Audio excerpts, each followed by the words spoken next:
t'adorer, pour t'acclamer dans ce lieu parce que tu es digne de louange, Seigneur. Alléluia. Seigneur, que chaque personne qui entre dans ce lieu, Seigneur, soit touchée par toi, Seigneur, d'une façon spéciale ce matin. Qu'aucune personne puisse sortir de ce lieu sans avoir reçu une touche de toi. Saint-Esprit, ouvre nos cœurs, ouvre notre entendement à recevoir vos paroles. Qu'aucune personne puisse sortir de ce lieu sans... Amen. Amen. Alléluia. Je bénirai l'Éternel en tout temps. Sa louange sera toujours dans ma bouche. Oh, que mon âme se glorifie en l'Éternel. Exaltez avec moi l'Éternel. Célébrons tous son nom. Amen. Alléluia. On est ici, Seigneur, de te célébrer, de te honorer, de t'exalter, car tu es bon. Alléluia. Je veux le proclamer. Tout sommet des montagnes, ta grâce est sans limite, ta bonté sans égal, ta tendresse mon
chante car tu es bon et je danse car tu es bon et je crie de joie.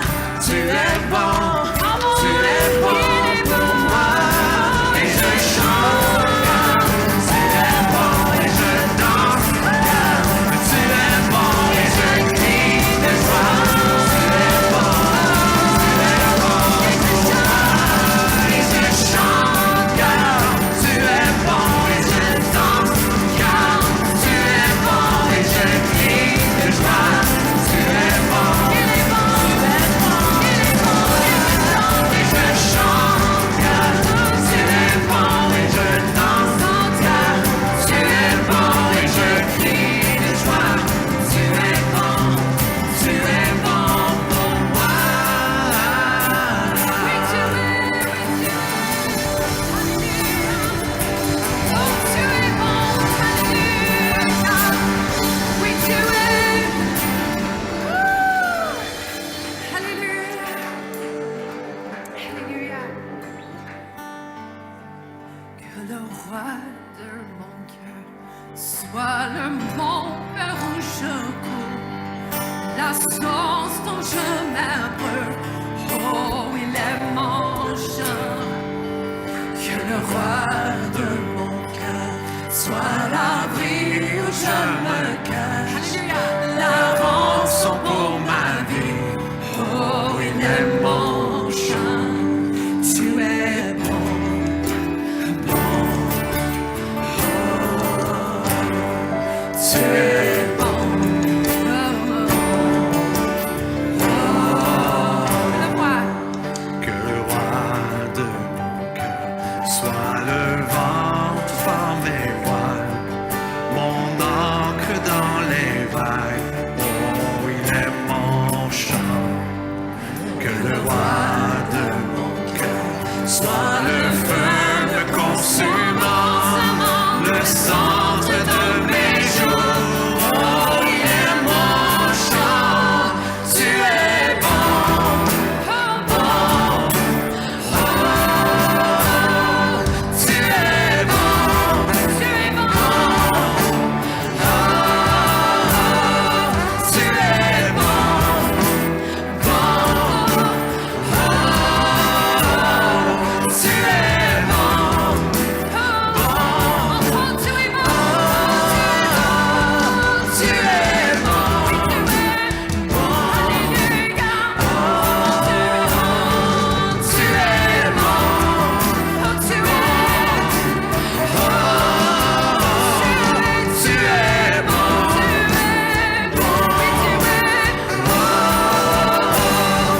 tu es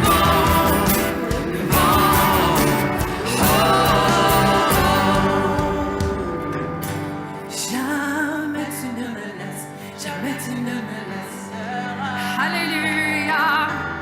Jamais tu ne me laisses, jamais tu ne me laisseras. Oh, jamais.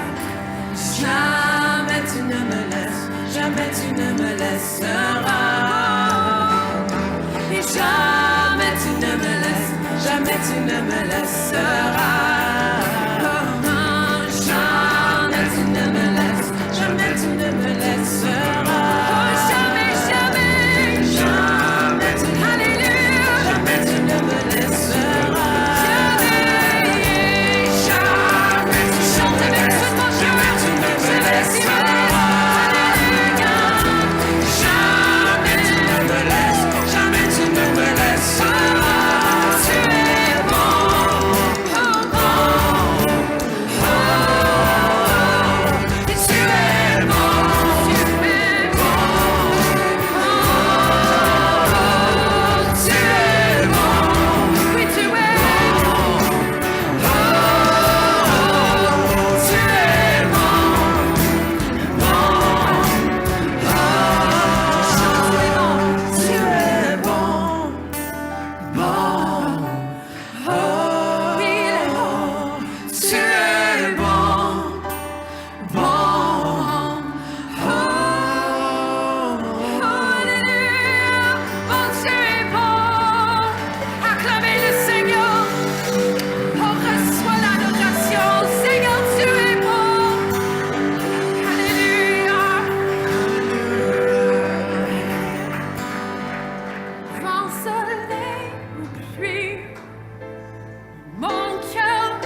car tu es bon.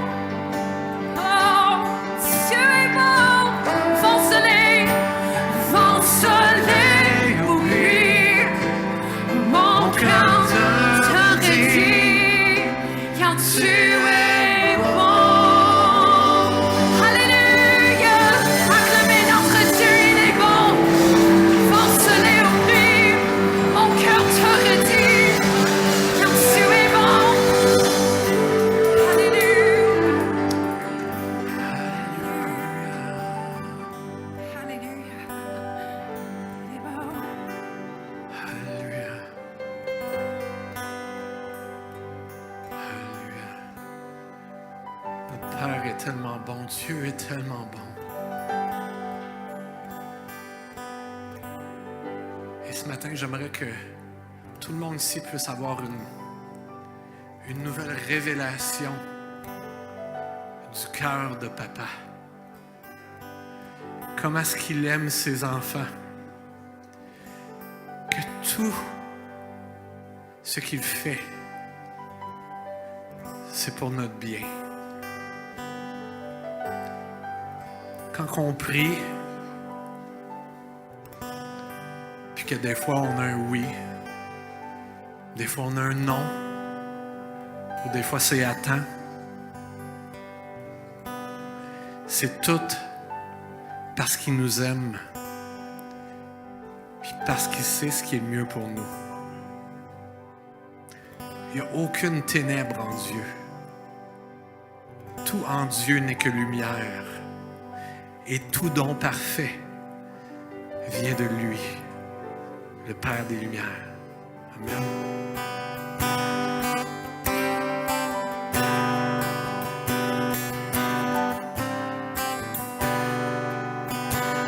Il y a des milliers d'histoires racontant qui tu es. J'ai perçu le tendre soupir de l'âme au creux de la nuit, et tu me dis que je te plais et que je ne suis jamais seul. Tu es le meilleur des pères. Ce que tu es, c'est ce que tu es, c'est ce que tu es. Je suis aimé de toi. C'est ce que je suis, c'est ce que je suis, c'est ce que je suis. Il y a des milliers d'histoires racontant qui tu es. J'ai perçu le tendre soupir de l'âme au creux de la nuit, et tu me dis que je te plais et que je ne suis jamais seul. Tu es le meilleur des pères. C'est ce que tu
et tu m'appelles.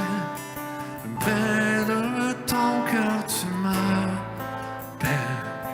Près de ton cœur, tu m'appelles.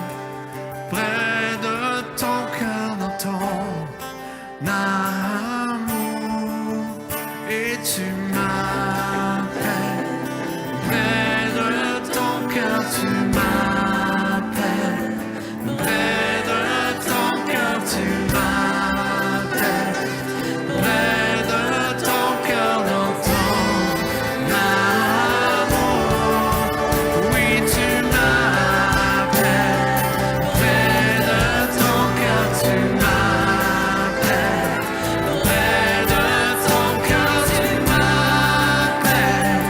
Près de ton cœur, dans ton amour, oui, tu m'appelles. Tu m'appelles. Près de ton cœur, tu m'appelles. Près de ton cœur, tu m'appelles. Près de ton cœur, dans ton amour. Tu es le meilleur des pères. Oh, oh, oh, oh, tu es le meilleur des pères.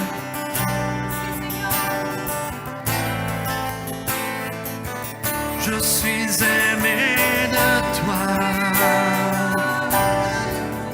Oh,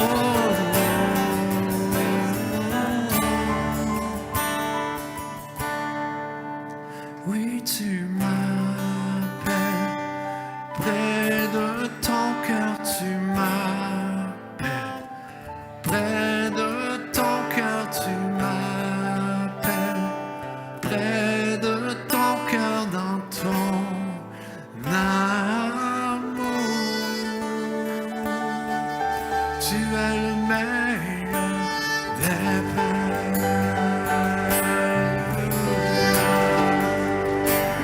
Alléluia. Merci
le psaume. C'est écrit dans cette chanson. Son nom est comme un tour aux 4 vents.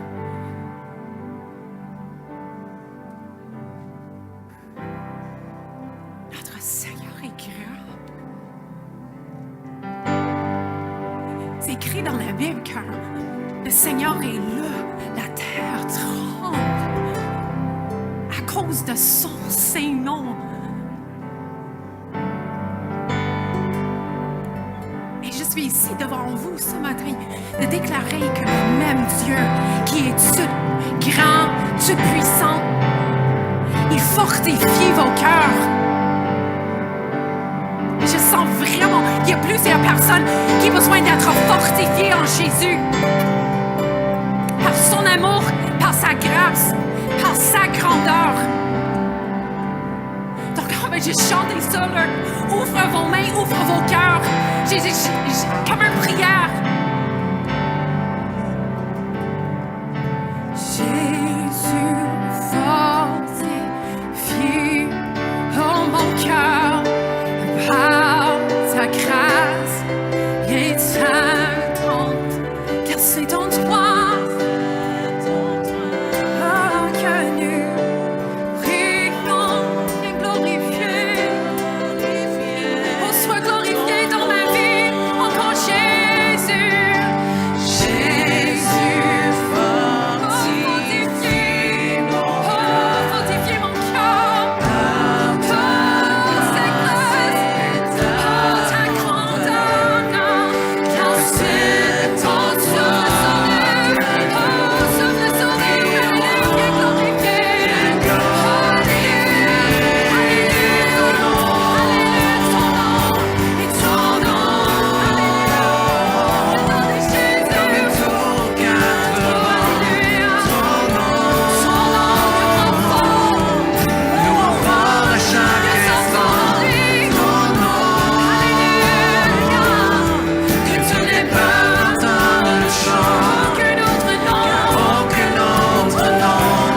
Dieu est bon, amen. Alléluia. Quel privilège que nous avons de l'avoir comme Père. Alléluia. Merci, Seigneur. Alléluia.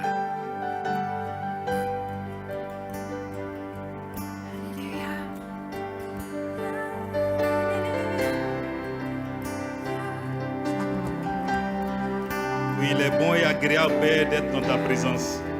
Que tu es bon, notre Père, toi qui nous as rachetés. Nous te bénissons et te louons. Merci pour cette faveur, cette grâce que tu accordes à ton peuple de s'assembler en ta présence pour t'adorer, te louer et t'exalter. Merci de nous avoir sauvés, délivrés chacun de nous. Sois élevé, sois exalté dans le nom de ton Fils Jésus que nous avons prié. Amen. Amen. Un fils n'honore-t-il pas son père? Et un serviteur n'honore-t-il pas son maître?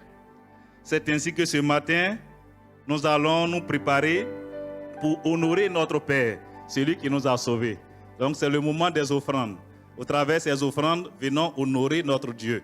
Pour ceux qui ont besoin d'enveloppes pour les offrandes, qui lèvent les mains. Ces enveloppes, c'est pour les offrandes et les dîmes. Ceux qui n'ont pas aussi, c'est pour donner en cash ou par chèque.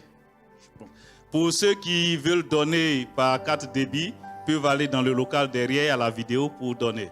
Aussi, dans cette assemblée, on peut donner les dîmes et les offrandes par SMS. C'est-à-dire, étant même à la maison, tu peux donner les dîmes et les offrandes. Cette manière nous permet de pouvoir honorer beaucoup la parole de Dieu. Parce que le verset à travers lequel je voudrais nous exhorter ce matin, concernant Abel et Caïn, deux frères issus d'une même famille, nés de même père et de même mère, seulement ils faisaient deux activités différentes. Caïn qui était laboureur cultivateur et son frère Abel berger. Caïn se leva un matin et alla, en reconnaissance à Dieu, reconnaître que c'est son père, il veut l'honorer. Et il se lève, il apporte quelques fruits de son travail à Dieu. Son frère Abel, voyant, s'est aussi levé et il fait aussi une offrande à Dieu. Mais Dieu accepte pour son frère Abel et n'accepte pas pour Caïn. Pourquoi? Je voudrais mettre l'accent sur la petite différence qu'on met dans la description. Caïn donna un des premiers-nés. Un des premiers-nés. Alors que plutôt c'est Abel qui donna un des premiers-nés de ses brebis. Et Caïn, la Bible ne nous dit pas que c'est un des premières récoltes. Donc lui, il reçoit son revenu mensuel et il se tape la vie bien belle. Et le reste, il dit ok, j'apporte un peu à Dieu. Alors que notre frère Abel, dès qu'il a reçu, dit non, je dois honorer mon père. Lui d'abord, il envoya à Dieu. Dieu agréa. Il est bon ce matin de venir faire des offrandes ou apporter la dîme. Mais comment nous la donnons? Est-ce que nous venons réellement pour honorer Dieu? Il ne s'agit pas de donner la dîme pour satisfaire sa conscience morale. Mais il faudrait que nous mettons Dieu premier en toutes choses. C'est pourquoi je le disais, donner par SMS, ça nous permet de pouvoir résoudre aussi ce problème. Dès que tu l'as, tu as ton virement, ok, je l'ai, ma dîme c'est telle somme, tu fais ton virement, tu es libre, tu as honoré ton Dieu. Aussi, tu peux à la maison avoir une petite caisse. Dès que tu as ton revenu, pour ne pas laisser l'ennemi te distraire, un petit retrait, ok, le reste, nous pouvons maintenant dépenser comme nous le voulons. Surtout, ne voulons pas aussi notre Dieu. Donnons vraiment réellement la dîme. Et aussi, donnons nos offrandes. Car Dieu voit tout ce que nous faisons et il bénit tout ce que nous faisons. Ensemble, donc, nous allons inviter les préposés aux offrandes, qu'ils vont s'avancer et que chacun vienne honorer son Dieu avec ce que Dieu lui a donné. Il est ce Dieu qui jamais n'abandonne. Lorsque nous nous louons, lui aussi glorifie son nom dans nos vies. Ensemble, on peut se lever et venir apporter. Pour ceux qui ont oublié, ils peuvent aller dans le local derrière.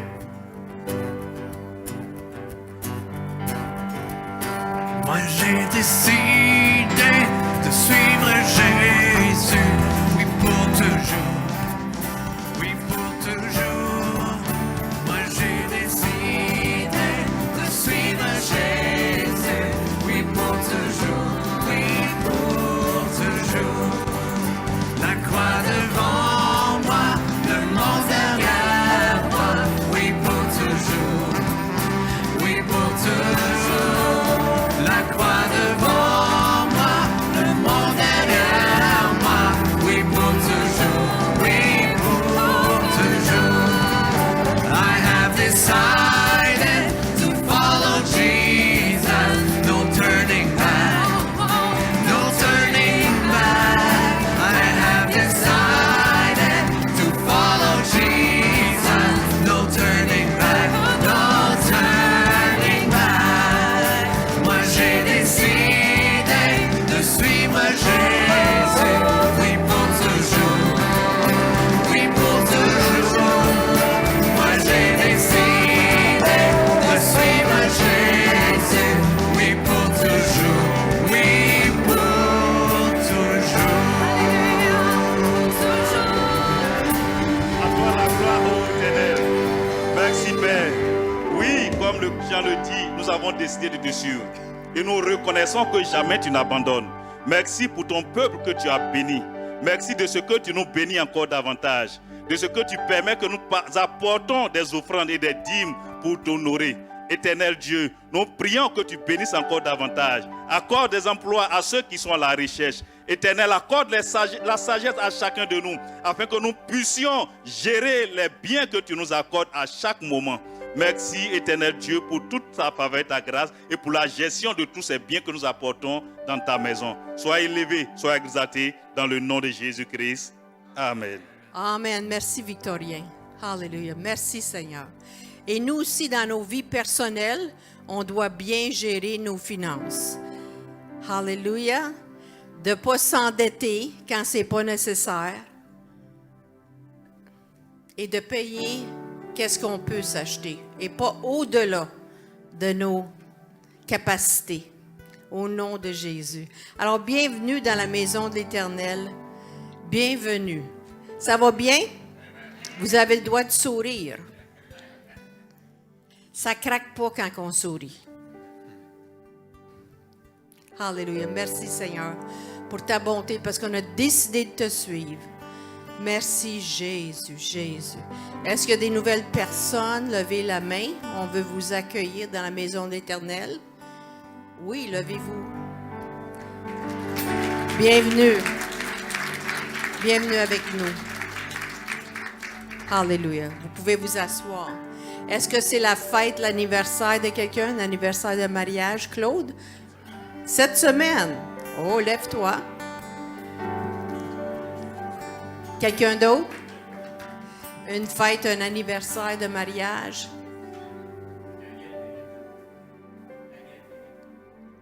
Daniel et ma soeur Linda. Oui, mais ils sont à l'extérieur pour les livres. Alors, on va chanter Bonne fête. C'est qui vient de... Ah, Claude, c'est ça. On va chanter juste pour toi. Daniel, il est là. Oui. Joyeux anniversaire. Joyeux anniversaire. Joyeux anniversaire. Joyeux anniversaire.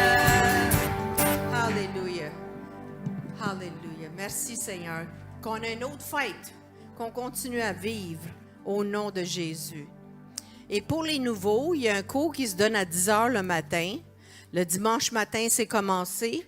Alors, vous pouvez y aller à tous les dimanches pour environ 8 semaines et connaître des gens, poser des questions. C'est merveilleux. Cours d'intégration.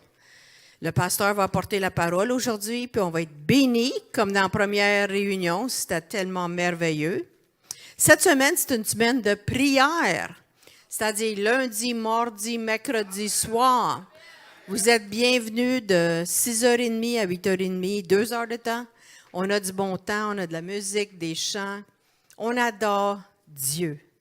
Alors, je vous encourage de vous déplacer pour être dans sa maison. C'est mieux que d'être devant la télévision en passant. Puis il va faire beau en plus. Hallelujah. Puis Dieu agit dans vos vies. Il répond aux prières. Vendredi, il y a la jeunesse, mais l'autobus va partir d'ici à 6 heures. Puis il y a un spécial à aller voir un leader jeunesse. Et samedi, dans 2 semaines, dimanche prochain, ça va être pasteur Casey Comtois. Et la raison, c'est que j'aime la faire venir de temps à autre, moi et mon mari, parce que c'est une femme de foi. On est tout du monde rempli de foi ici, c'est vrai. Mais elle, l'épreuve, l'a frappé vraiment dur. Je ne sais pas pourquoi Dieu a permis ça. Mais à un moment donné, son cerveau est tombé dans le coma chez elle. Puis son cerveau est devenu très gros et est devenu paralysé pendant 8 mois. A dû réapprendre à marcher et tout. Les médecins l'avaient abandonné pour mourir, mais ils s'occupaient d'elle.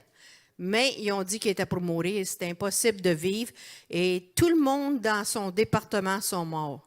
Mais elle et son mari ont proclamé, moi et ma maison, on va vivre pour servir l'Éternel. Alors, ça me rappelle de ça à chaque fois que je la vois et où on s'appelle à l'occasion. Mais comment Dieu est grand. Puis si vous vivez une situation impossible et difficile, persévérez. Accrochez-vous à Dieu et vous allez voir sa gloire. Amen. Baissez pas les bras. Des fois, on est découragé, mais relevez-vous et baissez pas les bras parce que Dieu va intervenir. Et dans 2 samedis, on a une belle soirée. Sarah et Mardoché, si vous pouvez avancer. Parce qu'ils vont donner une partie de leur témoignage pendant cette soirée-là. Et on disait dans la première réunion que Sarah est avec nous depuis qu'elle a 4 mois. 7 mois, excusez. 7 mois. Elle est un petit bébé. Dans son habit. Oui, puis sa maman est là. Peut-être, Simone, tu peux te lever. Sa maman était là aussi. Ça fait longtemps. Amen. Et de quoi vous allez nous parler? On veut vous saluer en premier, et puis on veut glorifier le nom de Dieu. Et puis, on va apporter un petit témoignage de ce que le Seigneur nous a permis de traverser. Puis, nous savons que le mariage, c'est une institution que Dieu a créée. Puis, on veut partager notre cœur avec vous pour le samedi 15 février, c'est ça. Alors, venez en grand nombre et puis vous allez être bénis. Amen. Donc, c'est ça, on va apporter notre témoignage, notre vécu en tant que couple marié. Parce que oui, avant de se marier, on a fait 10 ans de couple. Et ensuite, on s'est mariés et là, ça va faire notre 9e année de mariage.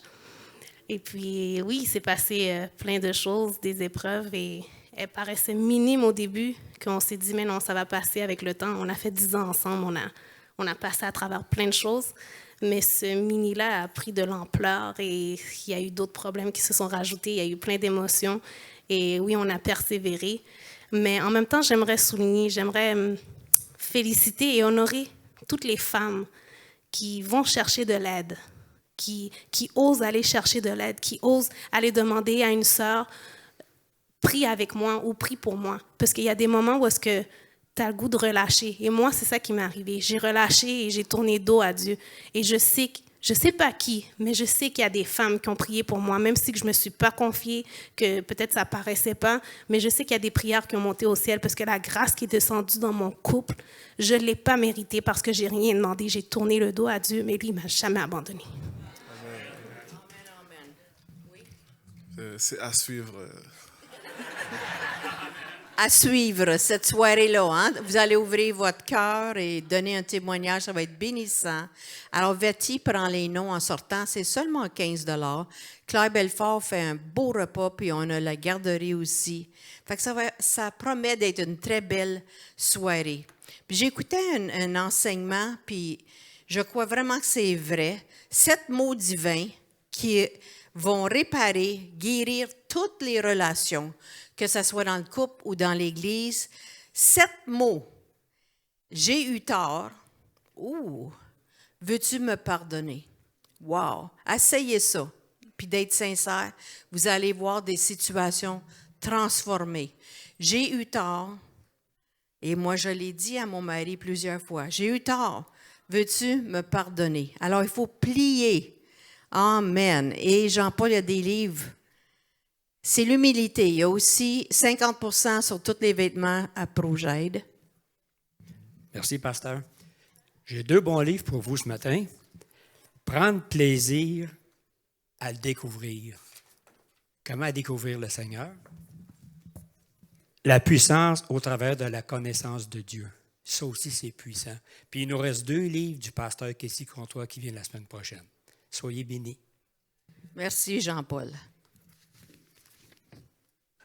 Amen. God is good.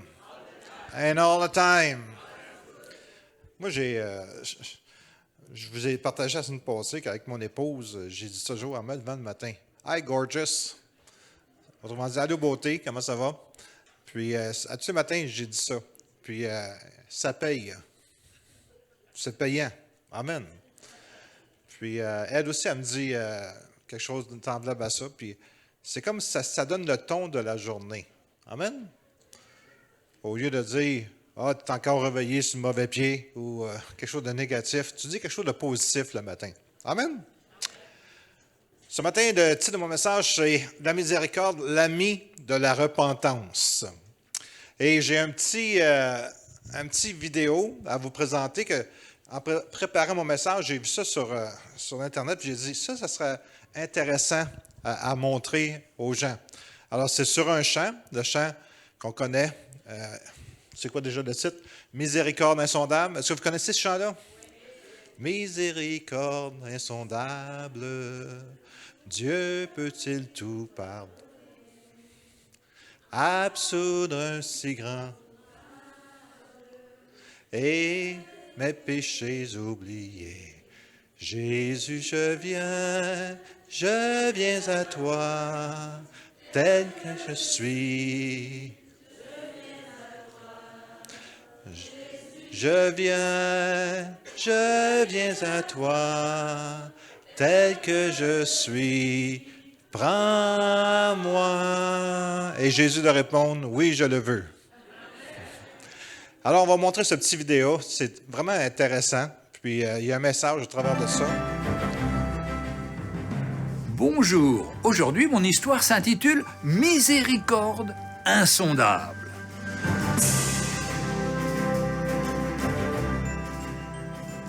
Un jour, une actrice passait devant une maison dans laquelle elle entendait chanter. Elle s'arrêta donc un instant et, par curiosité, regarda à l'intérieur. Elle y vit un groupe de personnes qui chantaient. Miséricorde insondable, Dieu peut-il tout pardonner? Absoudre un si grand coupable et mes péchés oubliés. Jésus, je viens à toi, tel que je suis. Je viens à toi, Jésus, je viens à toi, tel que je suis. Prends-moi.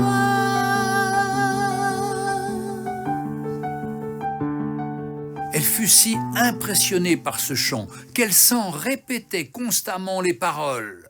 Puis, elle se procura un recueil de cantiques dans lequel elle put lire et relire cet hymne. Oh Jésus, à toi je cède. Je veux être libéré de tout péché qui m'obsède.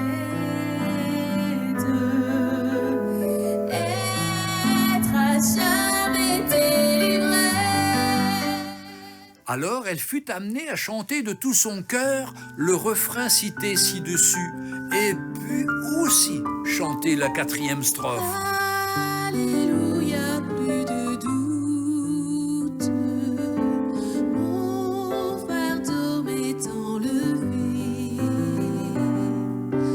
Pour le ciel, je suis en route. Heureux pour l'éternité. Elle décida de renoncer au théâtre. Mais l'administrateur ne voyait pas ça d'un bon œil. Au contraire, il la contraint à aller jusqu'au bout de son contrat et discuta avec elle pour qu'elle continue à jouer dans les représentations prévues. Elle finit par accepter. Un soir, le rideau se leva. L'orchestre commença à jouer l'accompagnement de l'air qu'elle était censée chanter. Mais elle restait là, perdue dans ses pensées. L'orchestre répéta l'introduction une seconde fois, puis une 3e fois. Alors elle s'avança et chanta « Miséricorde insondable, Dieu peut-il tout pardonner ?» Ce fut la fin de sa carrière. Beaucoup se moquèrent d'elle, mais certains furent impressionnés. En effet, le changement dans sa vie était tellement visible et durable que tous voyaient en elle la présence du Seigneur Jésus. Quelque temps plus tard, elle épousa un pasteur et servit le Seigneur de tout son cœur, apportant le secret de sa joie et la bénédiction à tous ceux qui voulaient l'écouter. Tel que je suis. Amen. Amen. Une très belle histoire, hein? Miséricorde insondable. Dieu peut-il tout pardonner? Et la réponse est oui. Dieu peut tout pardonner.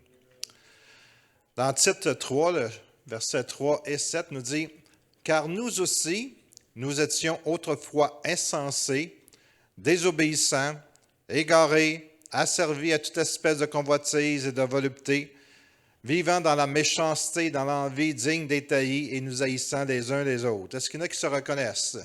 Reconnaissent leur ancienne vie? OK, quelques personnes seulement. Alors, vous étiez tous des bonnes personnes, c'est ça? Puis Jésus n'a pas besoin de faire quoi que ce soit. Il vous a accepté tel que vous êtes. Amen. Mais lorsque la bonté de Dieu, notre Sauveur, répétez, lorsque, ça veut dire qu'à un moment donné dans l'histoire, amen, il est arrivé quelque chose.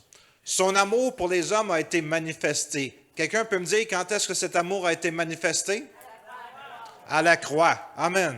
Mais lorsque la bonté, à un moment donné, à un moment spécifique, Dieu est venu sur la terre et il a donné sa vie au travers de son Fils Jésus-Christ pour nous donner la vie. C'est pas merveilleux? Amen.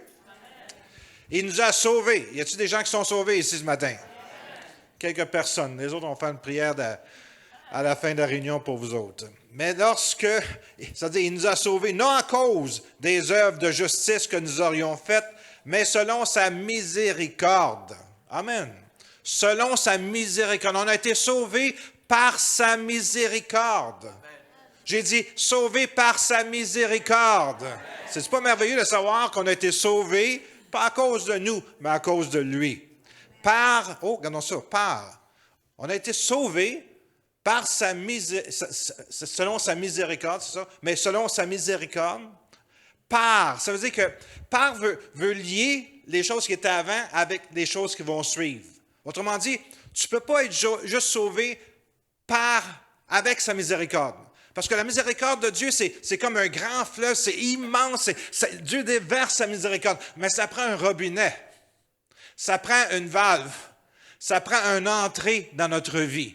Et l'entrée, c'est par le bain ou le baptême de la régénération, le renouvellement du Saint-Esprit. Le par nous démontre le chemin ou la condition par laquelle on peut obtenir la miséricorde. La miséricorde de Dieu est là, est immense, incroyable comment que Dieu a une miséricorde. Mais ça prend un chemin par lequel on peut recevoir cette miséricorde-là. Il a répandu sur nous sa miséricorde avec abondance par Jésus-Christ, notre Sauveur, afin que, justifiés par sa grâce, nous devenions héritiers dans l'espérance de la vie éternelle. Dans l'espérance de la vie éternelle. Est-ce qu'il y en a qui ont la vie éternelle ici? Je vais vous la relire, le même verset, mais dans une version un peu plus moderne pour qu'on puisse vraiment la saisir, parce que c'est tellement important, ça. Il n'y a pas personne ici qui a été sauvé parce qu'il était bon.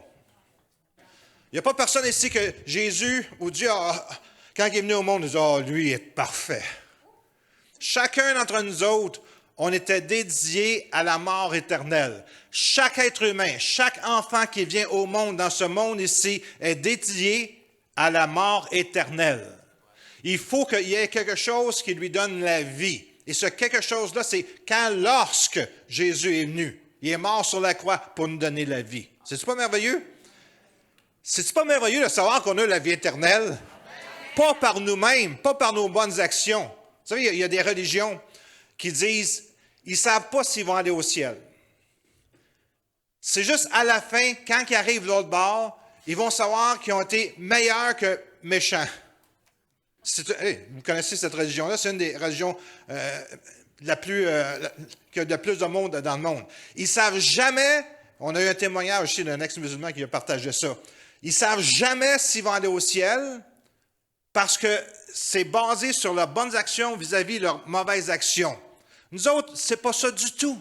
Nous autres, on est sauvés par grâce. On est sauvés parce qu'on sait qu'on était pécheurs. On est sauvés parce qu'on a demandé pardon au Seigneur. On a reçu la vie éternelle. Alors, il n'y a pas personne ici qui peut dire, moi, quand je suis venu au monde, j'étais parfait. Vous savez, des fois, on a la pensée que quand on vient au Seigneur, hey, il y a tout un cadeau. Hein? Il a pogné de jackpot avec moi. Ça ne marche pas de même. Amen. C'est vraiment complètement le contraire. C'est par grâce qu'on est sauvé. Amen. C'est un don, un cadeau de Dieu. Alors, c'est important que vous puissiez le réaliser, parce que sinon, il y a beaucoup de monde qui passe à côté parce qu'ils ne réalisent pas qu'ils étaient pécheurs. Alors, verset 3. « Car nous aussi, nous étions autrefois insensés, rebelles. » Je lis ces passages-là, puis je me reconnais. Est-ce qu'il y en a qui se reconnaissent à part de moi et de Claude? 3-4 personnes. OK. J'aurais aimé ça qu'il y en a qui aient moi de la main là-bas, mais c'est correct. OK. Car nous aussi, nous étions autrefois insensés, rebelles, dans l'erreur. Nous étions esclaves de toutes sortes de désirs et de plaisirs. Nous vivions dans la méchanceté et l'envie. Nous nous rendions détestables et nous haïssions les uns les autres. Mais lorsque Dieu, oh my, George the Père, mais lorsque, à un moment donné, à une date dans l'histoire de l'humanité, Dieu a descendu sur la terre par son Fils, dans une chair. Mais lorsque Dieu, notre Sauveur, a manifesté sa bonté et son amour pour les êtres humains, il nous a sauvés, non à cause des actions justes que nous avons pu faire, mais parce qu'il a eu pitié de nous. Il a eu miséricorde. Il nous a sauvés par le bain de la nouvelle naissance et par l'Esprit Saint qui nous donne une nouvelle vie. Il a répandu sur nous avec abondance par Jésus-Christ, notre Sauveur, afin que, justifiés par sa grâce, répétez après moi, encore une fois, un peu plus ferme, s'il vous plaît, encore une fois, nous devenions héritiers dans l'espérance de la vie éternelle. C'est-tu pas merveilleux? Écoutez, je ne sais pas si... J'espère que tout le monde a eu cette expérience-là dans la nouvelle naissance. Parce que quand je suis né de nouveau, je l'ai su que je le savais. C'est comme, j'ai changé radicalement. Peut-être qu'il y a des gens qui n'ont pas changé aussi radicalement que moi j'ai changé, mais ma vie avant et ma vie après, c'est deux vies différentes. Et ça devrait être pour tout le monde ici. Parce qu'il y a eu quelque chose, un changement, un transfert de vie. J'avais la mort à l'intérieur de moi et j'ai reçu la vie en Jésus-Christ. J'aimerais ça vous apporter l'illustration de la miséricorde par l'histoire du Fils prodigue. J'aime mieux appeler l'histoire du Fils perdu. Amen? Dans Luc 15, qu'on connaît tous presque par cœur. Je vais vous la lire juste pour vous la rappeler. Il dit encore, un homme avait 2 fils. Le plus jeune dit à son père, « Mon père, donne-moi la part qui doit me revenir. » Et le père leur partagea son bien. Peu de jours après, le plus jeune fils, ayant tout ramassé, parti. Est-ce qu'on peut voir la photo de son fils éventuellement? Le plus jeune fils, donne-moi la part, et la part le partage. Peu de jours après, plus jeune fils, ayant tout ramassé, partit pour un pays éloigné où il dissipa tous ses biens en vivant dans la débauche. Ici, ça dit débauche, mais c'est beaucoup plus que ça. Lorsqu'il eut tout dépensé, une grande famine survint dans ce pays et il commença à se trouver dans le besoin. Il alla se mettre au service d'un des habitants du pays qu'il envoya dans ses champs garder les pourceaux. Il aurait bien voulu se rassasier de la nourriture que mangeaient les cochons, mais personne ne lui en donnait. Vous savez, juste une parenthèse ici. Il va travailler, il n'a plus d'argent, il était riche, il avait tout l'argent qu'il voulait, puis il a tout perdu et personne ne voulait lui donner. C'est souvent la manière que le diable agit avec des gens. Il les emmène dans la gloire, puis après ça, il tire le tapis sous leurs pieds. Ils se retrouvent dans la rue. Ils n'ont plus rien. Amen. Il aurait bien voulu se raser, mais personne ne voulait lui en donner. Étant rentré en lui-même, il dit, étant rentré en lui-même. Est-ce qu'on peut voir la photo? Étant rentré en lui-même. Des fois, il faut rentrer en soi-même. Amen? Pour pouvoir comprendre certaines choses. Étant rentré en lui-même. Il dit, combien d'ouvriers chez mon père ont du pain en abondance, et moi ici, je meurs de faim. Je me lèverai, j'irai vers mon père, et je lui dirai, mon père, j'ai péché contre le ciel et contre toi. Je ne suis pas digne d'être appelé ton fils. Traite-moi comme l'un de tes ouvriers.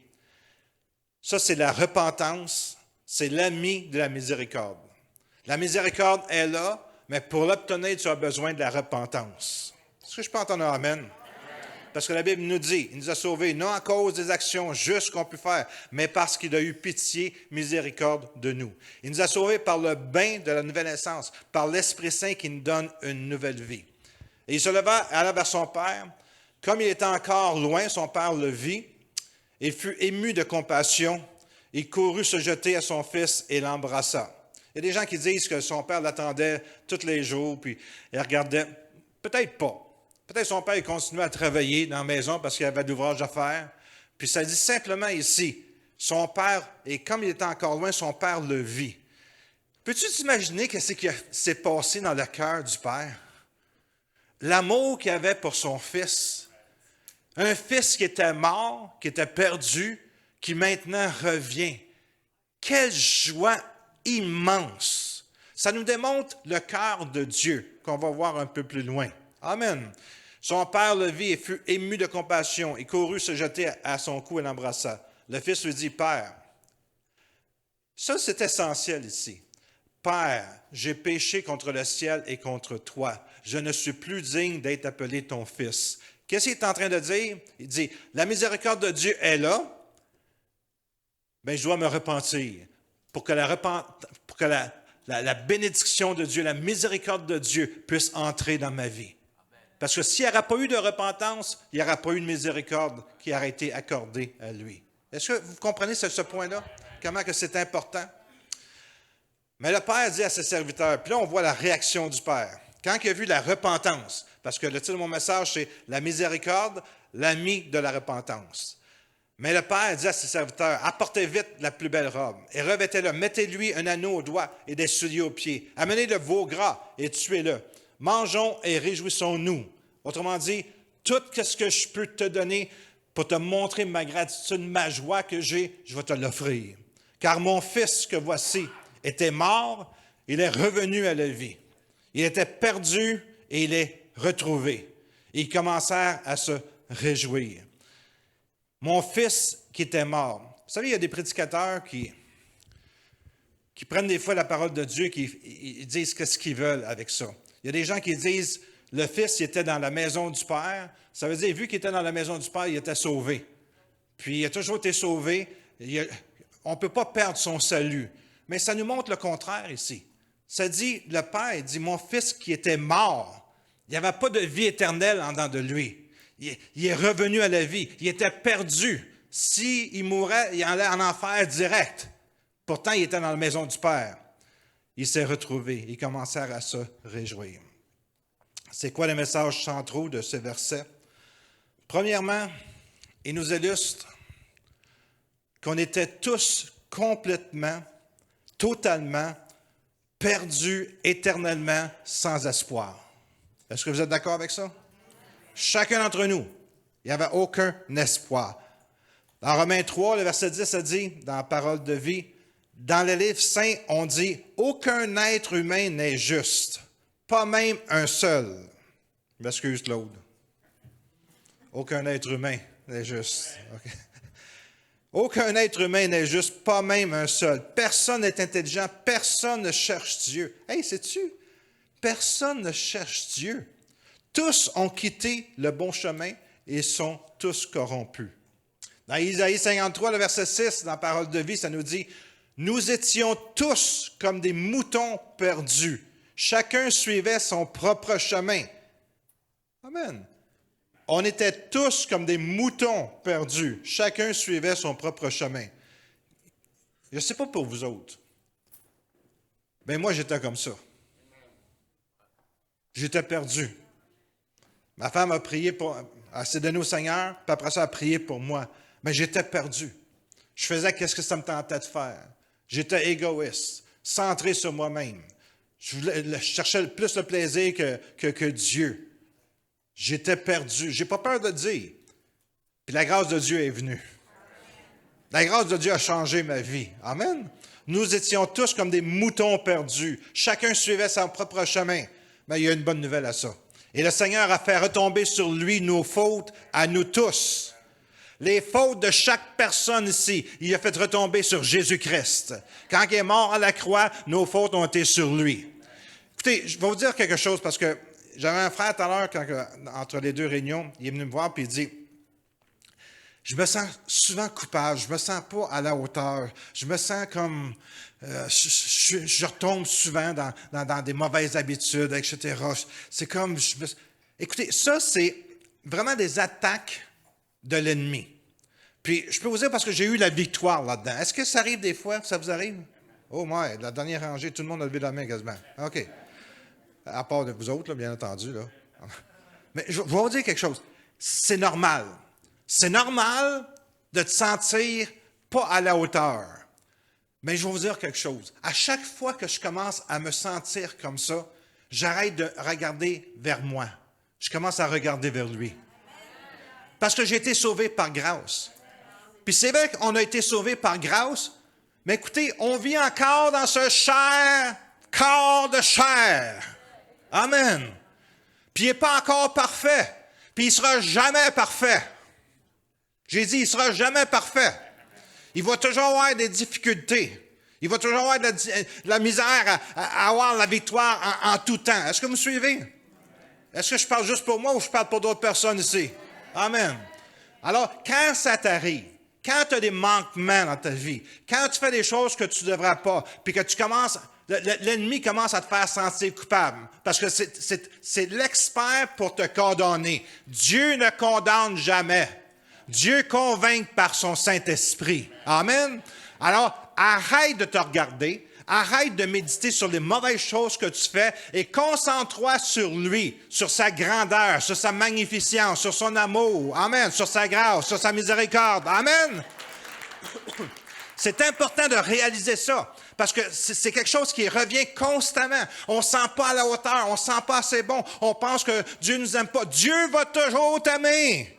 Amen. À chaque fois, tu dis, Seigneur, je te demande pardon. Puis, écoutez, sur certaines choses, là, je ne vous mens pas, j'ai demandé pardon à Dieu des milliers de fois.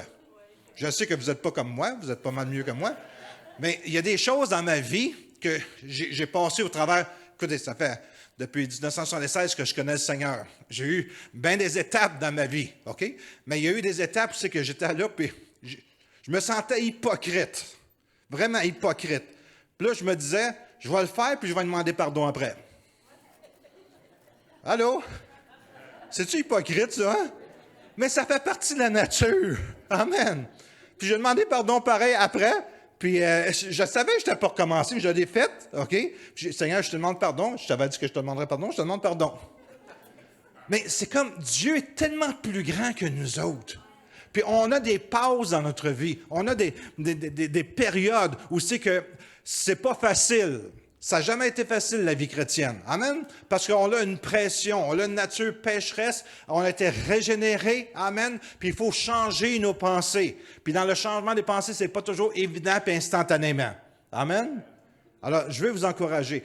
Quand tu te sens coupable, commence à louer le Seigneur. Parce que quand le diable va voir qu'à chaque fois qu'il te condamne, toi, tu commences à louer le Seigneur, il va arrêter de te condamner. Il va arrêter de te condamner. Parce qu'il va dire, si je la condamne, elle va commencer à louer le Seigneur. Je suis mieux de ne pas la condamner, je vais prendre quelque chose d'autre. Amen. Vous êtes avec moi ce matin? Alors, on était tous comme des moutons perdus. Chacun suivait son propre chemin. Amen. On a été habitués à être des moutons perdus, à suivre de mauvais chemins. Alors, il faut changer de chemin. Puis, il y a un renouvellement de notre intelligence qui doit s'effectuer. Amen. Dans Luc 15, 24, on l'a dit tout à l'heure, « Mon fils, que voici, était mort, il est revenu à la vie, il était perdu et retrouvé. » Ça nous amène au deuxième message central. Mais avant de rentrer au deuxième message central, Dominique, veux-tu venir donner un témoignage, s'il vous plaît? Parce que ça va avec ce que Dieu est en train de faire au travers de ce message-là. Moi, j'ai connu Dominique, ça fait peut-être 20, 25 ans. Quand il était dans notre église, la première fois, il n'était pas sauvé. Puis, Dieu a fait quelque chose d'extraordinaire avec lui. Alors, il va venir témoigner. C'est correct si je te laisse ma place, oui? C'est correct. Amen. Quand Pasteur Pierre il dit que je n'étais pas sauvé, c'est vrai. Mais juste pour ceux qui ne me connaissent pas, moi, mes parents sont devenus chrétiens, j'avais 6 ans. Et puis, j'ai été élevé dans l'Église. Donc, c'est pas que je ne connaissais pas le Seigneur. Quand Pasteur Pierre il dit que je n'étais pas sauvé, je connaissais le Seigneur quand je suis arrivé. Mais à mesure que j'ai grandi, puis là, quand j'étais jeune, puis que j'ai appris à connaître le Seigneur à l'école du dimanche, puis en venant à l'Église et tout ça, puis dans mon cœur, sincèrement, j'aimais le Seigneur. J'ai toujours aimé le Seigneur. Mais je suis arrivé à un moment dans ma vie, peut-être vers l'âge de 14, 15 ans, où j'ai commencé à fréquenter des gens qui m'ont montré qu'il y avait d'autres choses dans la vie qui étaient intéressantes. Et puis, ça m'a amené à m'éloigner de Dieu, ça m'a amené à essayer toutes sortes de choses, puis des choses qui ont créé des dépendances dans ma vie aussi. Et puis, en grandissant comme ça, je me suis éloigné du Seigneur. Mais ce que j'avais appris du Seigneur tout au long de ma jeunesse, c'était toujours ici, quand même. C'était pas tout à fait là encore, mais c'était quand même toujours ici. Et puis, je n'étais pas bien dans ce que je faisais. Puis, à un moment donné, quand je suis arrivé un petit peu plus à l'âge adulte, j'ai voulu mettre ma vie en règle, si on veut. Et puis, je suis revenu à l'Église. Et puis, je suis revenu à l'Église, redonné ma vie au Seigneur. J'étais un chrétien, je pourrais dire clopi-clopant, ou un bon pentecôtiste. Hein? J'avais bien des pentes puis bien des côtes. Donc, il y a des moments dans ma vie où ça allait bien, j'étais avec le Seigneur. Puis là, j'avais mes petites affaires, mon bagage que j'avais traîné, puis que je retombais. Et puis, Pasteur Pierre, tantôt, il mentionnait comment que l'amour de Dieu est là pour nous, peu importe quoi. Sa grâce, sa miséricorde est là pour nous à tout moment. Mais je regarde dans le passé de comment que je vivais en tant que chrétien, puis je me rends compte que j'étais un abuseur de cette grâce-là. Même comme Pasteur Pierre mentionnait tantôt, qu'il demandait pardon avant. Il disait, je vais demander pardon après l'avoir fait, puis il faisait quand même. Je ne sais pas c'est quoi qu'il faisait. Il ne dira pas. mais je peux vous dire que la parole de Dieu, il y a des choses qu'elle dit clairement que ceux qui commettent de telles choses n'hériteront pas le royaume de Dieu. Et puis moi, c'était des choses comme ça que je commettais. Et puis, je sais très bien que même si j'étais dans l'Église, c'est comme si j'étais dans une écurie, ça ne fera pas de moi un cheval nécessairement. J'étais dans l'Église, mais je n'étais pas chrétien, je n'étais pas sauvé. Puis j'abusais de la grâce. Et puis, ce n'est pas pour mettre de la condamnation sur personne que ce que je suis en train de dire là, parce que c'est vrai que le Seigneur ne nous condamne jamais. Il nous convainc. Mais moi, en regardant en arrière, je me rends compte que je n'avais pas de repentance dans mon cœur.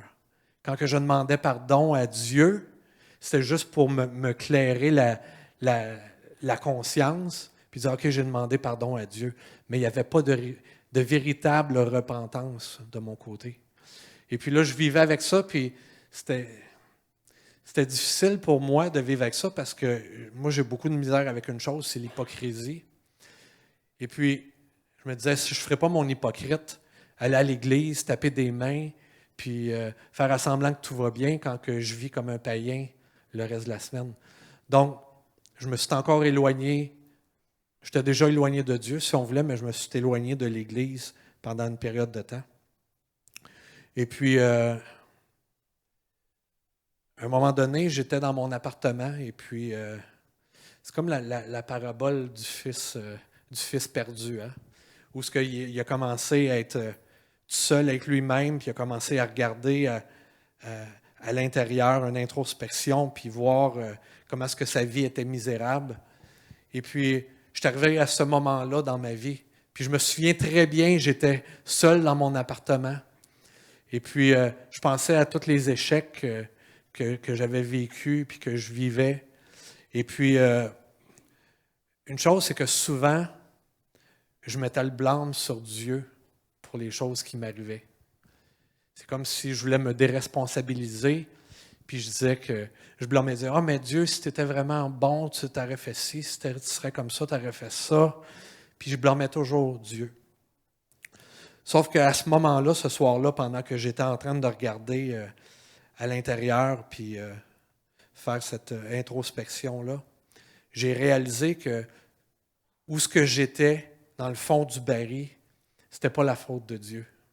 C'était ma faute à moi. C'était de ma faute à cause des décisions que j'avais prises, à cause des choix que j'ai faits, puis des actions que je commettais. Et puis, c'est à ce moment-là qu'il y a eu comme un déclic, un déclenchement, un pivot qui a fait complètement changer la situation. C'est que là, j'ai eu une vraie repentance. Là, j'étais conscient de ma situation, puis que cette situation-là, c'était par mes propres forces, à cause de ma propre faute. Et puis là, comme la parole a dit, la repentance, ce que ça veut dire, la repentance, c'est que tu t'en vas dans une direction, puis tu changes complètement de direction, puis tu t'en vas dans une autre direction. C'est ça, la repentance. Puis à ce moment-là, que je me suis repenti, j'ai senti l'amour de Dieu comme je ne l'ai jamais senti, mais j'ai senti aussi comment est-ce que... Parce que Dieu, il y a plusieurs rôles. Hein? C'est un Père, c'est le Dieu créateur de l'univers, mais c'est aussi un juge. Et puis ce soir-là, j'ai ressenti tout ça en même temps. J'ai ressenti comment est-ce qu'il m'aimait, mais j'ai ressenti aussi que là, c'était temps d'arrêter de niaiser. Qu'il fallait qu'à un moment donné, que je mette ma vie en règle avec Dieu. Et puis, c'est ce qui est arrivé. Et puis, je remercie le Seigneur pour sa grâce, sa miséricorde. Puis, c'est pas pour apporter de la condamnation à personne, mais c'est pour vous montrer la grandeur de l'amour inconditionnel de Dieu et sa miséricorde. Et je lui rends grâce pour ça. Amen.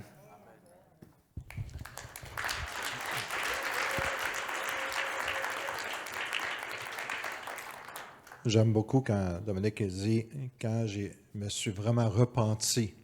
Quand il s'est vraiment repenti, la miséricorde de Dieu a tombé dans sa vie. Il y a eu une repentance, mais la miséricorde de Dieu était là. Pourquoi? Parce que la miséricorde, c'est l'ami de la repentance. Tu ne peux pas avoir la miséricorde de Dieu si tu n'as pas de la repentance. La miséricorde va toujours rester là. Tu enclenches la miséricorde sur ta vie quand tu demandes, Seigneur, je te demande pardon, vraiment sincèrement. Alors ça, c'est le premier message. Comment que l'enfant prodigue, le jeune pécheur, s'est éloigné de Dieu. Mais le deuxième message, dans l'histoire qu'on a lue, ça parle de la bonté et de l'amour de Dieu, de la miséricorde. La miséricorde, c'est la corde qui te sort de la misère. Amen? par la bonté et l'amour. Je répète, la miséricorde, c'est la corde qui te sort de la misère par la bonté et l'amour de Dieu. Posez une question ce matin. Qu'est-ce que serait votre réaction? Qu'est-ce que serait votre réaction si l'un de vos enfants viendrait vous voir puis dirait, « Papa, maman, là, j'ai décidé que tu vas me donner ma part de mon héritage, puis je m'en vais. » Je pense que ça ne serait pas une chose que vous aimeriez entendre pour commencer, hein?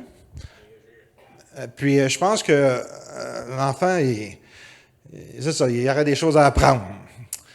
C'est pas l'histoire qu'on a lue, c'est pas vraiment une histoire normale. Un enfant ne peut pas dire à ses parents, « Donne-moi mon héritage, puis je m'en vais, puis je vais faire ce que je veux avec. » Alors pourquoi que Jésus raconte cette histoire-là? C'était quoi son but? Qu'est-ce que Jésus voulait nous enseigner? Je crois que Jésus voulait nous montrer un côté de Dieu que les Juifs ignoraient. Les Juifs connaissaient beaucoup de choses sur Dieu. Comme Dominique tantôt il a dit, je connaissais Dieu. Bien, dans le sens de la Bible, quand tu connais Dieu, tu es né de nouveau. Parce qu'on parle de relations intimes entre deux personnes. C'est plutôt, on connaît des choses sur Dieu. Comme beaucoup de personnes connaissent des choses sur Dieu. Puis les Juifs connaissaient beaucoup de choses sur Dieu. Il y avait une crainte, une peur de Dieu. Pas dans le sens d'une crainte, tu sais que aussi que tu vas essayer de lui plaire. C'était une crainte, il y avait comme peur de lui. Il se souvenait de l'épisode de Moïse à la montagne de feu. Ils ont dit à Moïse, nous autres, non, on va rester ici, vas-y toi, OK. Nous autres, on a peur de Dieu. Il se souvenait de la traversée de la mer Rouge également, où c'est que les Égyptiens avaient été noyés.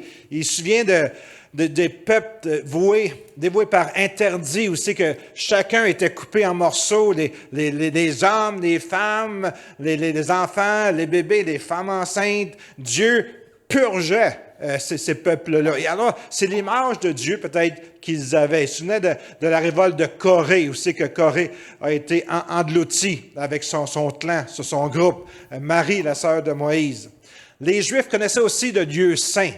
Ils savaient que le saint sacrificateur, il attachait une corde à la jambe. Quand il rentrait dans le lieu saint, personne d'autre pouvait rentrer dans le lieu saint excepté le saint sacrificateur. Puis il y avait une corde parce que si jamais Dieu envoyait la foudre puis le faisait mourir, au moins il y avait une corde pour sortir de là. Parce que personne ne pouvait rentrer en dedans. Alors il y avait une crainte de Dieu. Il ne connaissait pas le Dieu que nous autres, on connaît. Jésus il a voulu révéler la bonté, l'amour et la miséricorde de Dieu. Les Juifs ne connaissaient pas un Dieu intime. On va ouvrir une parenthèse aussi. Ils ne connaissaient pas un Dieu intime comme on le connaît, nous maintenant. Ils ne connaissaient pas un Dieu intime comme les Québécois le connaissaient. Moi, je suis Québécois d'origine. Au Québec, on a vécu sous la domination religieuse. Je me souviens quand j'étais jeune, Dieu, c'était un Dieu avec un bâton dans les mains, puis il attendait juste pour se faire plaisir à lui de te frapper, parce que tu faisais quelque chose de pas correct. J'ai été élevé dans cette foi-là. Puis c'est comme il y avait une domination. Le Dieu qui nous montrait, c'était un Dieu autoritaire. Il fallait pas que tu pêches. Il y avait la confession, puis il fallait absolument que tu y ailles pour être sûr de... En réalité, c'était pour savoir ce qui se passait dans la vie, en tout cas. Mais c'est juste pour vous dire que le Québécois de mon âge, de ma génération, il veut rien savoir de Dieu. Pourquoi? Parce que il pensait que Dieu, c'est un Dieu méchant qui voulait punir les gens. Ils n'ont jamais connu un Dieu intime comme qu'on est capable de connaître aujourd'hui. Parce que quand tu connais ce Dieu intime-là, ta vie est transformée. Parce que c'est un Dieu d'amour, un Dieu de miséricorde. Puis qu'est-ce que Jésus a fait? Justement, Jésus est venu pour révéler la bonté, l'amour et la miséricorde de Dieu. Les Juifs ne connaissaient pas un Dieu intime. Jésus est venu leur dire.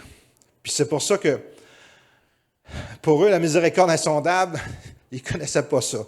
Ils ne pouvaient pas chanter « Miséricorde insondable, Dieu peut-il tout pardonner? » Absurde, un si grand coupable et mes péchés oubliés. Les Juifs ne connaissaient pas ça. Ne connaissaient pas ce genre de Dieu-là.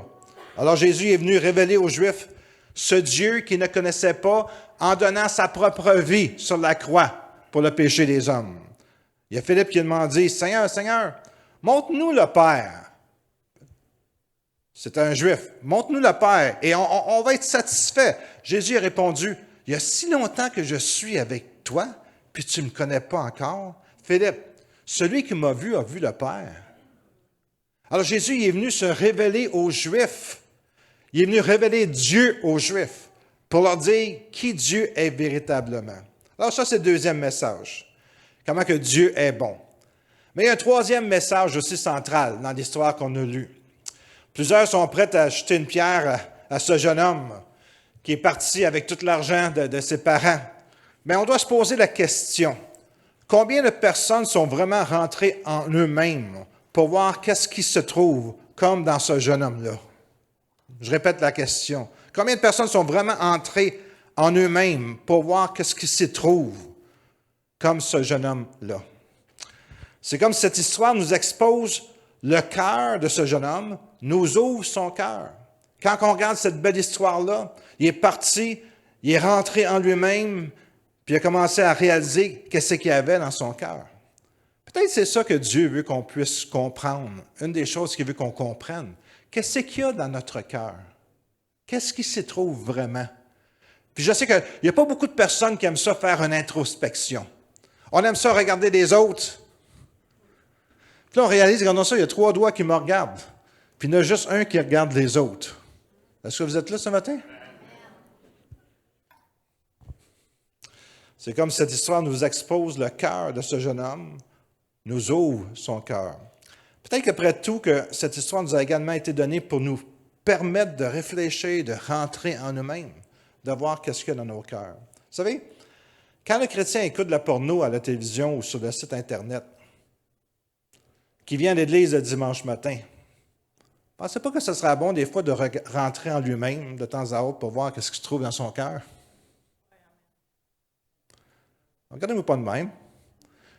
Le taux de personnes, de chrétiens qui regardent l'Internet sur la pornographie, c'est combien, je ne m'en souviens plus? 50 60 65 ma femme a dit. Nous autres, on est bien meilleurs que les autres. Hein? Non, mais écoutez, c'est un fait. On condamne le jeune homme, il est parti avec l'argent de son père. C'est terrible faire ça, hein? Oh, regardons ça, une notoire vers moi. Puis des fois, c'est bon de regarder à soi-même. Est-ce que vous êtes avec moi ce matin? Est-ce que vous m'aimez encore? Ouais.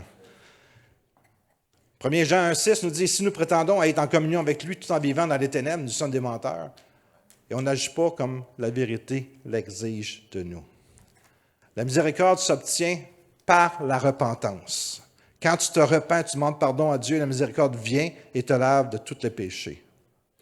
1 Jean 1, verset 9 nous dit, « Si nous reconnaissons nos péchés, il est fidèle et juste, et par conséquent, il va nous pardonner nos péchés, il va nous purifier de tout le mal qu'on a commis. » C'est pas merveilleux de savoir que Dieu est prêt à te pardonner? Amen. Robert, veux-tu venir au piano, s'il te plaît? On va chanter ce chant-là tantôt. Alors, on a vu que, première chose, qu'on était tous des pécheurs. Vous êtes d'accord avec ça? Deuxième chose, c'est que Dieu est miséricorde. Vous êtes d'accord avec ça? Troisième chose qu'on a vue, c'est que le jeune homme riche, ou le jeune homme, le fils prodigue, il est rentré en lui-même. Amen?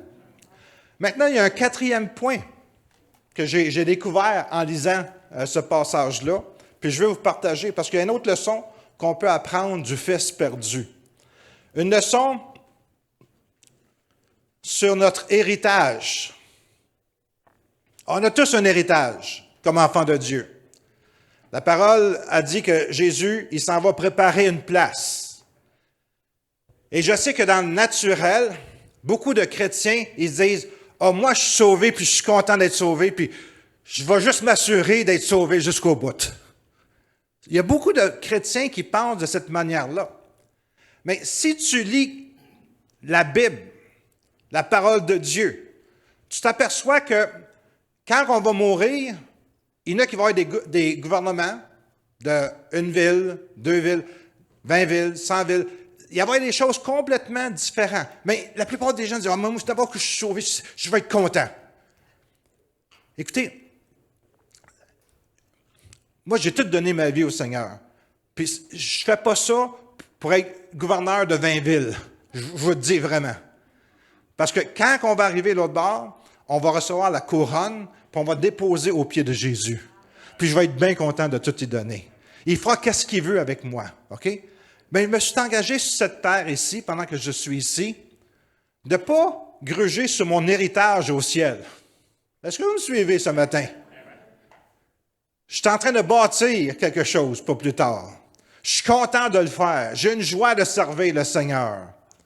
Mais il y a beaucoup de chrétiens qui sont en train de dépenser leur héritage sur cette terre. Est-ce que vous me suivez? Est-ce que vous comprenez mon raisonnement? Ils font rien dans le royaume de Dieu. Ils font qu'est-ce que ça leur tente. Ils sont comme le jeune fils prodigue qui est parti avec des prostituées, avait dépensé tout son argent. Ils dépensent tout. Ils sont en vacances. Mais cette leçon-là, le Seigneur veut nous le montrer ce matin. Qu'il ne veut pas qu'on soit comme le fils prodigue. Il veut qu'on ramasse un héritage pour le jour qu'on va être avec lui pour l'éternité. Le Seigneur dit, je m'en vais vous préparer une place. On a un héritage. Chacun d'entre nous autres, on a un héritage au ciel. Je m'en vais vous bâtir une mansion. I've got a mansion up over the hilltop. J'ai une mansion, une maison que je suis en train de vous bâtir. Chacun d'entre nous autres, Dieu est en train de nous bâtir une maison. Puis je ne pense pas qu'il y ait de la compétition au ciel.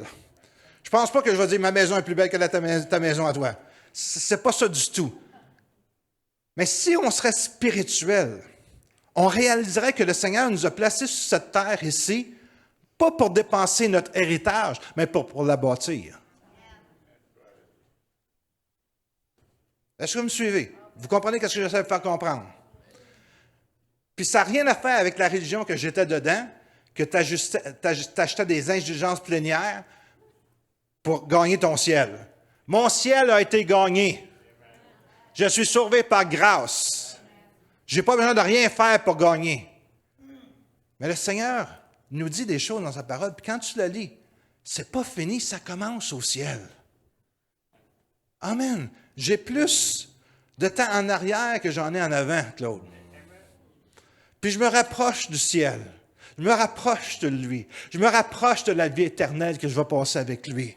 Puis je veux investir là-dedans. Je ne sais pas pourquoi que j'investis, puis qu'est-ce que ça va me donner, mais j'ai tellement une joie de le servir. J'ai tellement une joie d'être devant vous ce matin pour vous partager la parole de Dieu, pour vous aider à grandir dans les choses de Dieu. Posons-nous la question. Est-ce que je suis en train de dépenser mon héritage en ne travaillant pas dans la maison du Père? Bonne question, hein? Dieu veut que je travaille dans sa maison. Sa maison, c'est l'Église. Est-ce que Dieu est content avec ce que je fais? Peut-être que je dois rentrer à moi-même et regarder, Seigneur, sont où mes priorités? Posons-nous la question, est-ce que je suis en train de dépenser mon héritage en ne travaillant pas dans la maison de mon Père, mais en gaspillant mon temps, mon énergie, mes passions sur des choses qui sont indignes du royaume? On peut se permettre de se poser cette question-là ce matin? 2 Corinthiens 5,15 qui est véritablement... je pense que j'aimerais ça, Louise, quand je meurs, là, faire écrire ce passage-là sur ma tombe. OK? Je vous l'annonce ce matin, là, ça va être l'épithète sur ma tombe. Vous voulez savoir c'est quoi? Je vais vous dire la semaine prochaine. Non. Et il est mort pour tous. On parle de Jésus. Il est mort pour tous, afin que ceux qui vivent ne vivent plus une petite vie égoïste pour eux-mêmes, mais qu'ils vivent pour celui qui est mort et ressuscité pour eux. Ma vie, c'est ça. Je me fous de qu'est-ce que je peux posséder sur cette terre. Ça ne me dérange pas. Je travaille pour la vie après. Je travaille dans la maison de mon Père présentement, puis je ne suis pas en train de manger mon héritage. Je ne suis pas en train de dépenser mon héritage. Je suis en train de me ramasser. Le Seigneur dit, ramassez-vous des choses pour des choses qui ne pourrissent pas. C'est Jésus qui le dit, hein? Ramassez-vous un trésor dans le ciel. Ramasse-toi un trésor dans le ciel. Ramasse-toi un trésor dans le ciel. Vous savez, il y a quelque chose de merveilleux avec le Seigneur.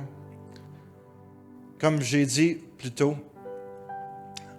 j'ai appris des choses dans ma vie chrétienne, pas dire des secrets, mais des principes.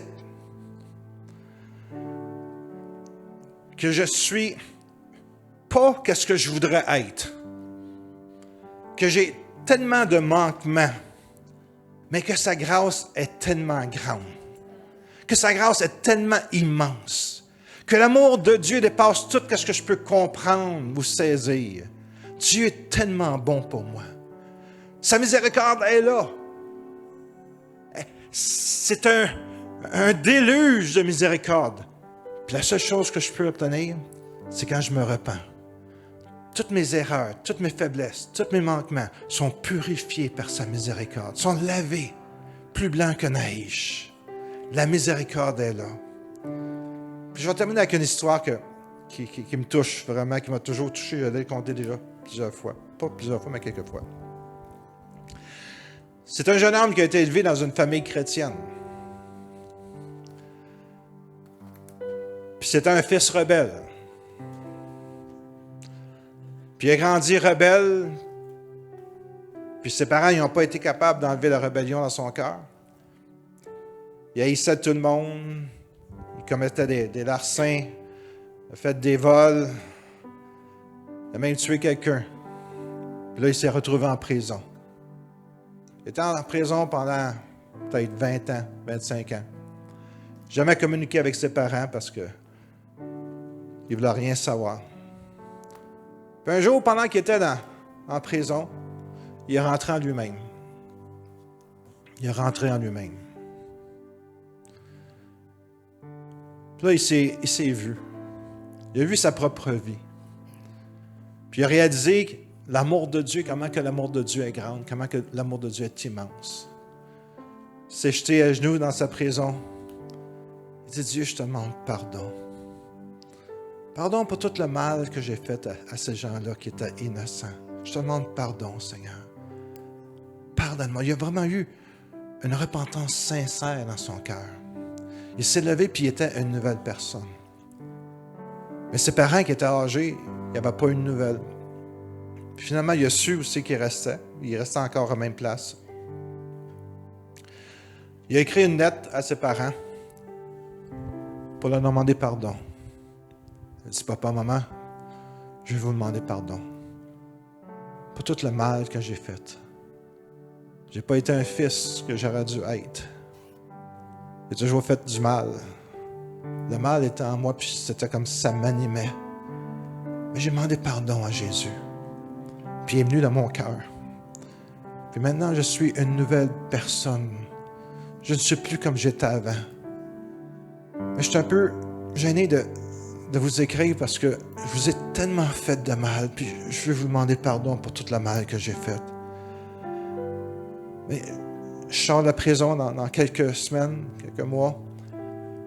Puis quand je sors, j'aimerais ça juste aller vous voir pour vous serrer dans mes bras et vous demander pardon. Le jeune homme ne savait pas si ses parents étaient pour être d'accord pour le recevoir. Il a dit, quand je vais arriver par le train, dans la gare, il y a un arbre.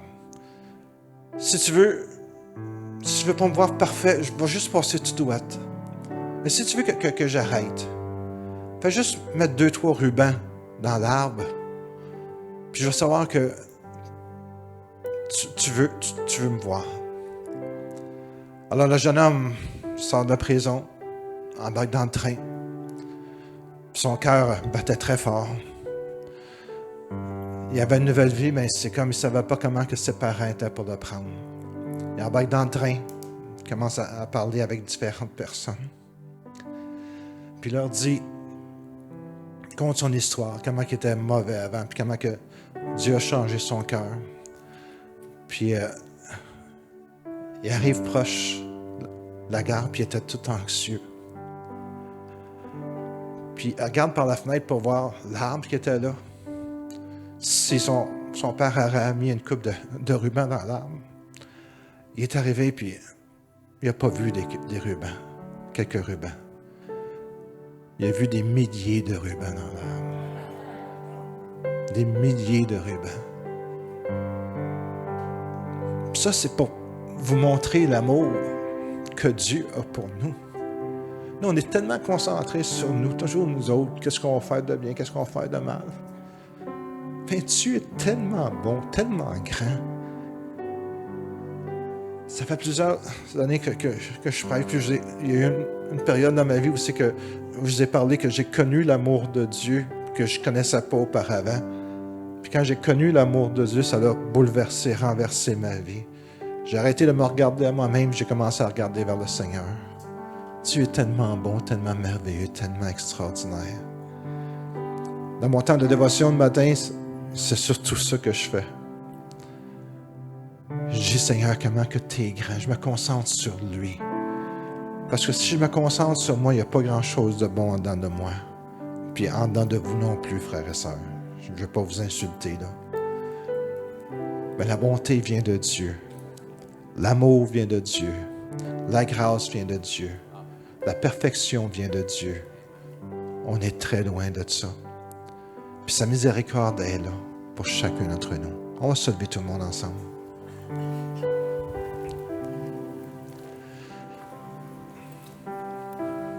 J'aimerais ça ce matin. Pouvoir chanter ce chant-là, Miséricorde insondable, qu'on connaît tous. Robert va le chanter. Puis j'aimerais ça que ça vienne de vous-même. Que si vous avez besoin de puiser dans la miséricorde insondable de Dieu, vous puissiez simplement vous avancer en avant. On ne va pas prier pour vous, c'est entre toi et le Seigneur. Vous savez, des fois, il faut faire des efforts. La miséricorde de Dieu est là, mais on doit la puiser par la repentance, par un acte, une action qui démontre au Seigneur, Seigneur, je viens chercher ta miséricorde. Je pense qu'on a tous besoin de miséricorde dans notre vie. Amen. On va prendre un petit peu de temps ce matin pour chanter ce chant-là, puis juste se placer devant le Seigneur, puis se laisser baigner par sa présence.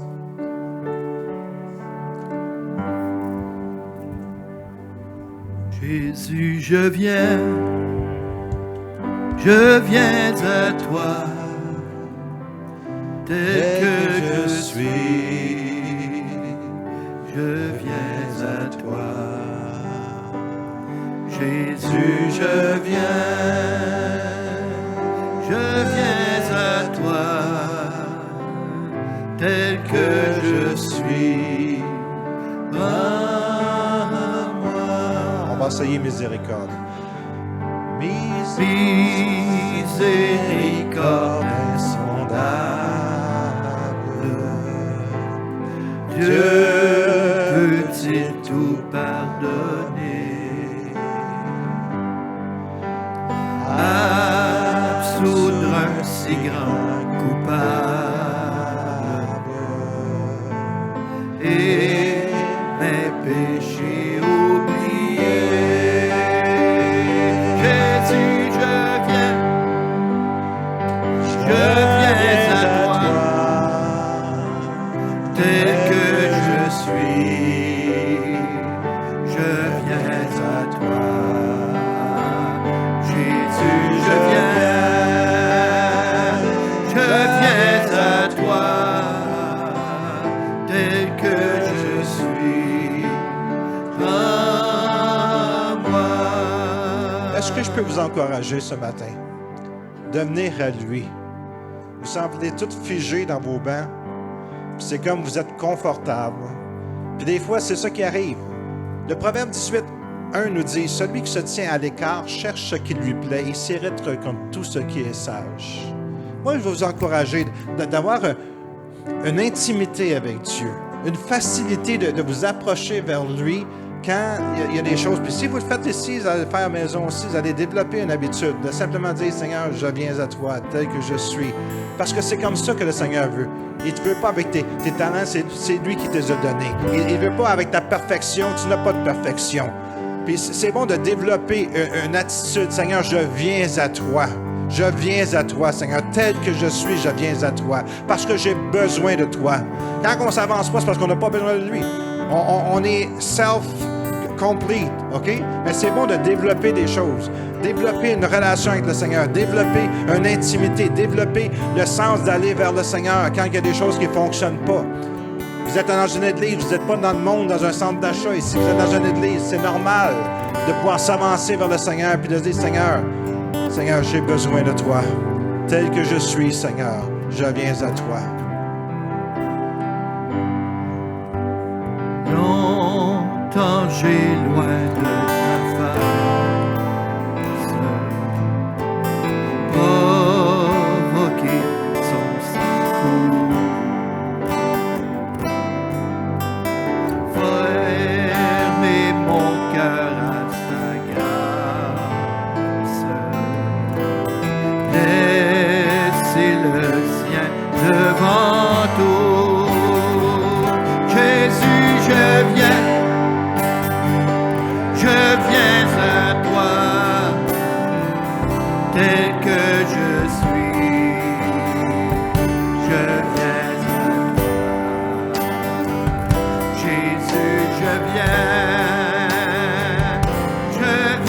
à toi, tel que je suis. Prends-moi, Jésus, je viens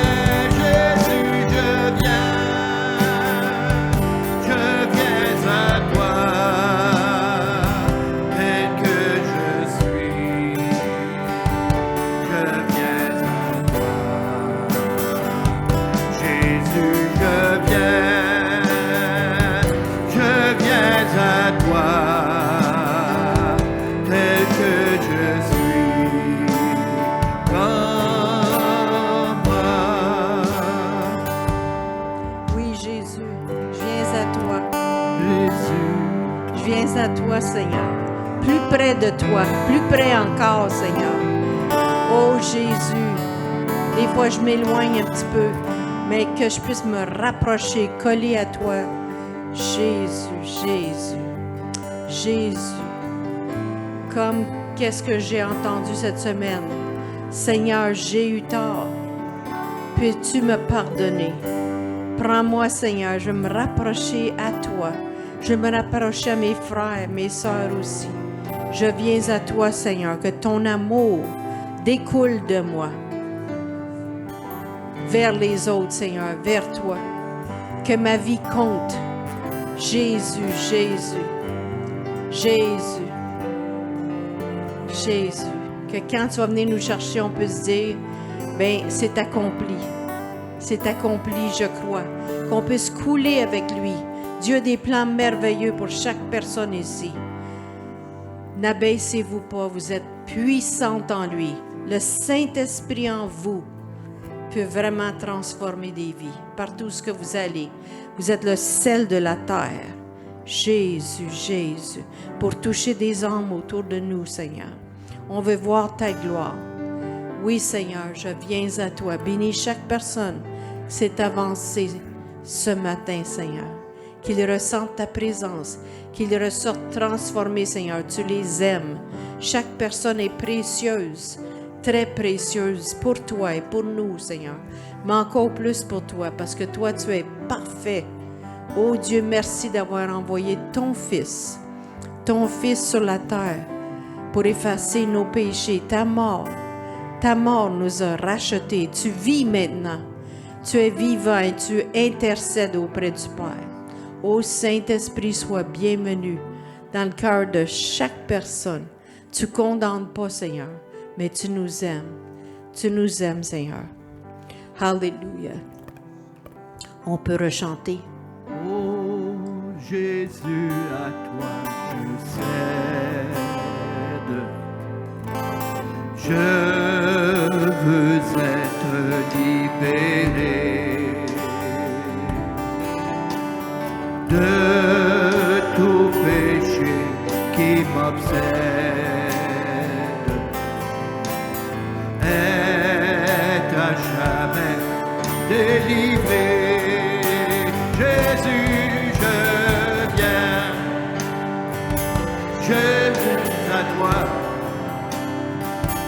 Jésus que je suis, je viens à toi. Jésus, je viens à toi, tel que je suis.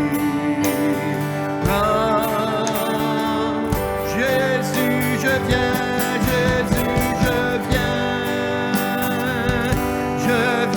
à toi, tel que je suis, je viens à toi. Jésus, je viens à toi, tel que je suis. Prends-moi. Alléluia. Soyez bénis, le Seigneur vous accompagne où ce que vous allez. Il est avec vous. Votre Papa Céleste veille sur vous. Il vous aime. Personne ici est seul. Jésus est avec vous. Alléluia. Et on vient à toi. Viens avec nous, Seigneur, à travers la journée. Ta présence, Père. Sois glorifié à travers nos vies. Au nom de Jésus. On t'adore, on t'aime, Seigneur.